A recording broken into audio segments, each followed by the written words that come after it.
தேர்தல் என்பதால் பிரதமர் இப்போது இந்தியாவிலே இருக்கிறார். அதனால்தான் அடிக்கடி தமிழ்நாட்டுக்கு வர்றாரு. இல்லைன்னா பெரும்பாலும் வெளிநாட்டில் தான் இருப்பார். சமீபத்தில் சேலத்தில் உரையாற்றின பிரதமர் மோடி அவர்கள் தமிழ்நாட்டில் அவருக்கு செல்வாக்கு அதிகமாகிவிட்டதால் திமுகவினருக்கு தூக்கம் வரல அப்படின்னு பேசியிருக்கிறார். உண்மையில தன்னுடைய ஆட்சி முடிய போகுதுன்னு பிரதமர் மோடிக்கு தான் தூக்கம் வரல.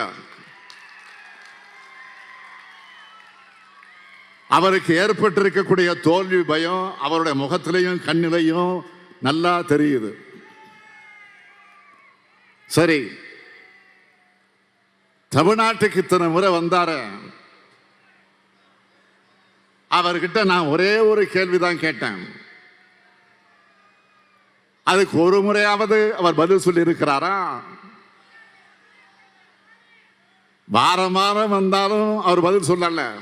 இனி வந்தாலும் சொல்ல முடியாது, சொல்லவும் முடியாது. 10 ஆண்டு காலம் ஆட்சி செஞ்ச ஒரு பிரதமரால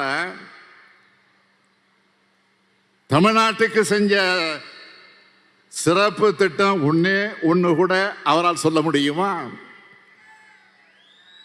இவர் நம்மளை விமர்சிக்கிறார். இப்போ நான் சொல்றேன்,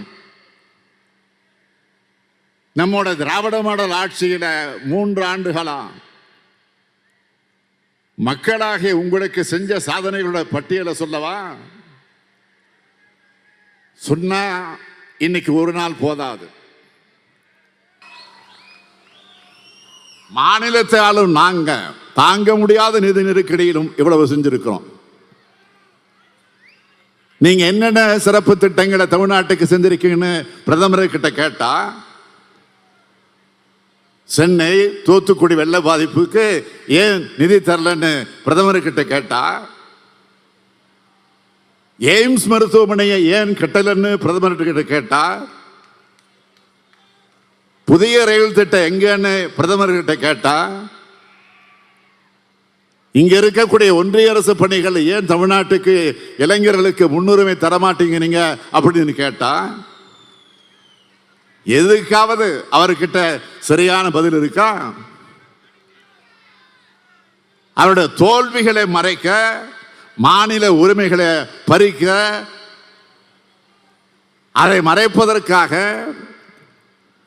தமிழ் மொழியை புறக்கணிச்சதை மறைக்க, தமிழ்நாட்டு வளர்ச்சிக்கு முட்டுக்கட்டை போட்டதை மறைக்க,